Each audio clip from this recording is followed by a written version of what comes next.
It's all right. You've got practice. All right, let's There try. we go. Let's try this again. Sounds good so far. Um.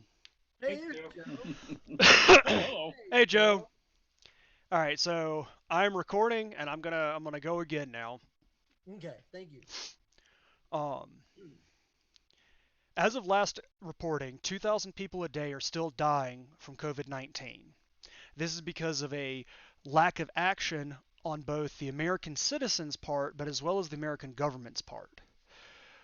Part of the problem is due to a wide spread of misinformation.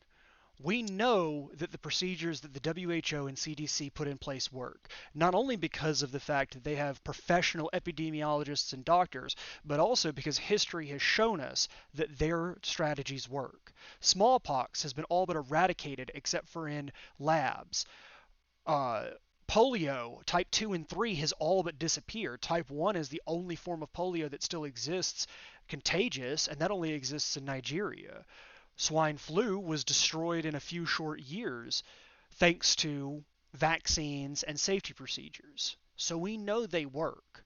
The problem is that the American people allow themselves to be misled by disinformation campaigns, by supposed professionals, and that comes from a lack of education on our part, not in the fact that we're ignorant, but in the fact that it is difficult to find the truth, to root out these false professionals.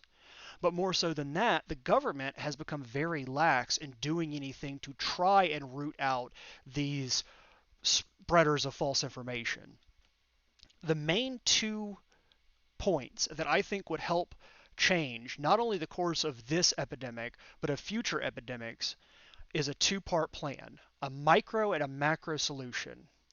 On a micro solution, each individual American need to understand that just because someone claims to be a professional does not mean they are actually a professional. There's a gentleman who worked at Pfizer who claims that the Pfizer vaccine causes infertility in women, but every time he is challenged, he refuses to show evidence. He refuses to back it up with any sort of actual accredited study. There's another gentleman who has all kinds of insane cure-alls that he sells out of a pharmaceutical company, but none of them have any credible sources of actually working. None of them are FDA approved. On top of that, we have the ivermectin issue, which caused a massive issue in and of itself. And personally, the problem with that comes to people are allowed to say whatever they want. Free speech is important. But we have become too lax in allowing people to get away with not suffering the repercussions of their actions. If people want to say ivermectin cures COVID, that's fine. But the next time somebody loses their bowels and defecates all over a store, they should be the ones to go clean it up. They have to understand that just because you can say something does not mean you are free of the consequences of what you say. But above and beyond that, the government as a whole could implement solutions that would assist not only everyday people but companies to help facilitate better health for everyone.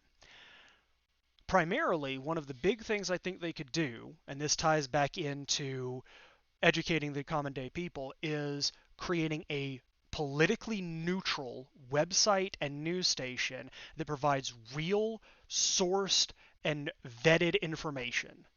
For example, one of the best websites out there is called Routers. It is one of the most neutral, fact-oriented websites you can find. However, because it is very bland, it does not have ads, it does not sensationalize news, it doesn't get a lot of traction, it doesn't draw a lot of attention.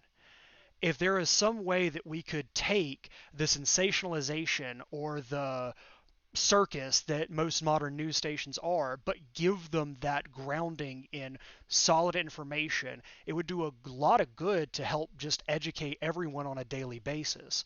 But more so than that, federally mandated sick days. We are one of the only countries that do not have federally mandated sick days.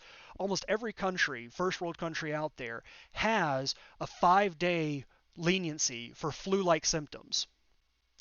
And they've had great success controlling pandemics, but we don't. We barely have normal sick days.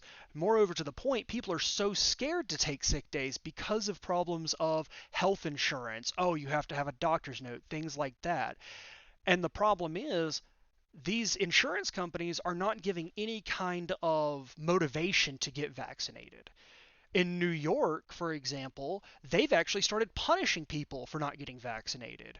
There was a $500,000 death payout for any metro worker that died during the pandemic. But then they turned around and said, oh, if they didn't get vaccinated, we're cutting that benefit off.